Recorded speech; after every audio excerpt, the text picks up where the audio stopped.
இப்போவாது பரவாயில்ல, ஏதோ சட்டை கிட்ட போட்டு கொஞ்சம் பார்க்குற மாதிரி கொஞ்சம் உருவமாக இருக்கேன். நான் ஒரு 21 வயசு எப்படி இருந்திருப்பேன் பாருங்கள். என்னை பார்த்தா ஒரு டைரக்டராகவும் மதிக்க மாட்டாங்க. கன்னிராசி பூஜை அதில் இளையராஜா சார் பக்கத்தில் நிற்கிறாங்க, பிரபு சார், அப்புறம் எல்லிபி சார், இவங்க நிற்கிறாங்க. அங்கே பூஜை செய்கிற ஐயர் வந்து எல்லார்ட்டையும் அந்த பூ இதெல்லாம் கொடுத்து ஆசீர்வாதம் வாங்குறாங்க. நானும் போய் கை நீட்டேன், என்னை தள்ளி விட்டார்.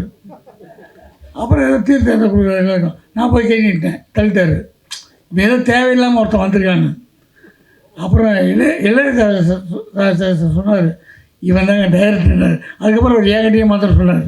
மந்திரம் அந்த அளவுக்கு என்னை பார்த்தா டைரக்டராகவே தெரிய மாட்டேன்.